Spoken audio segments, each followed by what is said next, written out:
जिस मनीष सिसोदिया को लोग कहते हैं सबसे बढ़िया शिक्षा मंत्री, वो सबसे खराब शराब मंत्री निकला। राजनीति में लोग किसी को धूर्त बनाना बहुत आसान हो जाता है। आए थे शिक्षा की बात करने, आप शराब की बात करने लगे। देखिए, दिल्ली का कुछ मलाल ऐसा था, दिल्ली का जो विकास मॉडल था वो केवल शराब का मॉडल था, और विकास केवल हुआ तो आम आदमी पार्टी के लोगों का हुआ, शीश महल का हुआ। फिर भी आप दिल्ली से दूर रहे इतना दिन तक, आखिर जनता क्या समझ नहीं पाई थी भाजपा को? उससे पहले तो भैया 10-12 साल हम ऑलरेडी यूपीए 1 यूपीए 2 था, हम तब भी कहीं फ्रेम में नहीं थे। तो देश की मालिक जनता। नमस्कार, इस वक्त मेरे साथ भाजपा के वरिष्ठ नेता एवं प्रखर वक्ता देवेंद्र मिश्रा जी मेरे साथ मौजूद है, मेरे सवालों का जवाब देंगे। देवेंद्र जी, 27 साल बाद जो है भारतीय जनता पार्टी ने दिल्ली में वापसी की है, क्या कहेंगे? दिल्ली की जनता को ढेरों बधाइयां, ढेरों शुभकामनाएं। एक धूर्त और मक्कार और फरेबी राजनीति से उनका पीछा छूटा।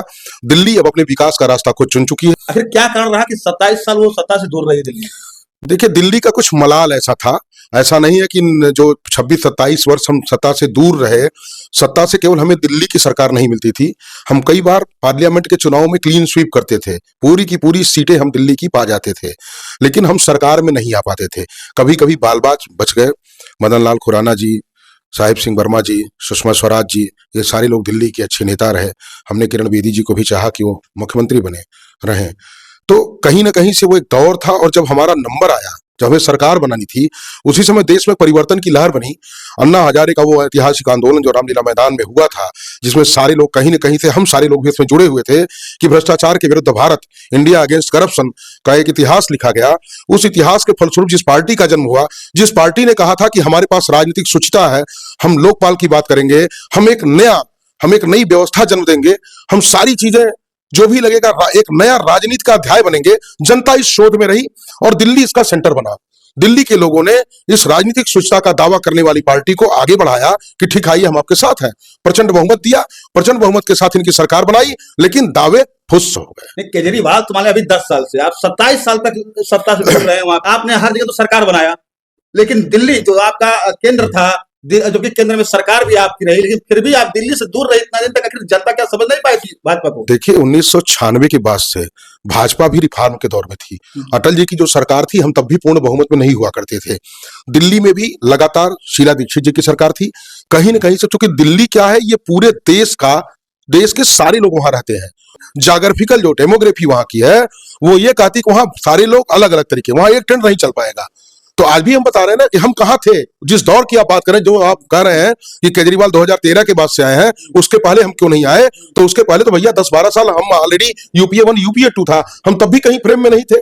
हम 2004 के बाद से केंद्र की सत्ता से बाहर हुए, तो हम 12 में आए, 12 में यहाँ केजरीवाल आ गए हैं, तो लगभग समय अंतर वही हो जाता है। आप कहीं ना कहीं आज भी राजनीति में लोग किसी को धूर्त बनाना बहुत आसान हो जाता है, अपनी चीजें लेकर। ये लोकतंत्र है, लोकतांत्रिक व्यवस्था में कौन किसको किस तरह से खुश कर रहा है। मैं आज कहा रहा हूं कि सारे लोगों ने नकार दिया हमारी सीटें। आप कह रहे हैं कि धूर्त मक्कार जो है, झूठ फरेब जो है केजरीवाल के, पूरा विपक्ष कहता कि सबसे बड़ा देश का अगर झूठा कोई है तो भाजपा के लोग है, मोदी जी हैं, योगी जी हैं, इनसे बड़ा झूठ कौन बोलता है? और आप कह रहे हैं कि जो है झूठ और मक्कार केजरीवाल है। देखिए, देश की मालिक जनता है, जनता क्या कहती है इस पर सब कुछ निर्भर होता है।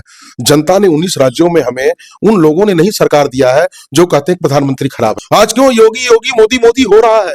आज क्यों भारतीय जनता पार्टी के पीछे? क्योंकि जनता को अगर कहीं व्यवस्थाएं मिल रही हैं। अभी मैं कहा एक तरफ धूर्त मक्कार, और दूसरी तरफ सफल क्या है, मोदी की गारंटी। तो धूर्त मक्कार माने मक्कारी ये है कि जो व्यक्ति कहता था कि मैं ईमानदार रहूंगा, वो जेल में होकर आया। दिल्ली में सबसे बड़ा मुद्दा बना यमुना जी। केजरीवाल ने कहा कि यमुना में जो पानी आ रहा है, हरियाणा सरकार ने वहां पे जहर डालने का काम किया, जिसकी वजह से जहरीली हो गई। आपकी जानकारी के बता दूं कि केजरीवाल जी कई बार कोर्ट में उनके खिलाफ इस नाते डिफेमेशन केस दायर हुआ, कई बार हुआ, और हंसते मुस्कुराते हुए आते हैं और माफी मांगकर चले जाते हैं। तो माफी की उनके पूरे टीम की पुरानी आदत है, आरोप सरासर लगा देना, यहीं से उनका जन्म हुआ। ये पहले प्रेस में बैठते थे, पुलिंदा लेकर बैठते थे। जब इनका पुलिंदा आया, आप इनसे पूछिए ना, मुख्यमंत्री रहते हुए, तो पहले कोई रहता तो कहते थे कि ये इनके ऊपर चार्ज लगा, मेरे यहाँ कोई चार्ज लेगा तो मैं इस्तीफा दे दूंगा। इन्होंने इस्तीफा क्यों दिया? ये जेल से सरकार क्यों चलाए? बाहर आने के बाद इन्होंने, जो कोर्ट ने कहा था, इन्होंने इस्तीफा दिया। तो मक्कार और झूठ, मक्कारी यही थी कि उन्होंने कहा मैं यमुना साफ नहीं कर पाऊंगा, मुझे वोट मत देना। इन्हें ईमानदारी से चुनाव ही नहीं लड़ना चाहिए था। ये चुनाव क्यों लड़े? आए थे शिक्षा की बात करने, आप शराब की बात करने लगे। जिस मनीष सिसोदिया को लोग कहते हैं सबसे बढ़िया शिक्षा मंत्री, वो सबसे खराब शराब मंत्री निकला। ऐसे कैसे संभव है? एक तरफ आप शराब का कारोबार करोगे, अच्छी शिक्षा की बात कैसे कर पाओगे? क्या दिल्ली की शिक्षा अच्छी नहीं थी? आपने कौन सा क्रांतिकारी परिवर्तन किया, उससे बताइए। लेकिन दिल्ली में तो काम तो केजरीवाल किया कि नहीं किया? आखिर जो है वहां पे फ्री बिजली, फ्री पानी, स्वास्थ्य की सुविधाएं, दिल्ली को एक विकास मॉडल उन्होंने बनाया, मैं इसकी जनता ने काफी सराहना की थी। दिल्ली का जो विकास मॉडल था वो केवल शराब का मॉडल था, और विकास केवल हुआ तो आम आदमी पार्टी के लोगों का हुआ, शीश महल का हुआ। और सीएजी की रिपोर्ट आने दे, इंतजार कीजिए, आपका सारा कच्चा चिट्ठा उसमें खुल जाएगा।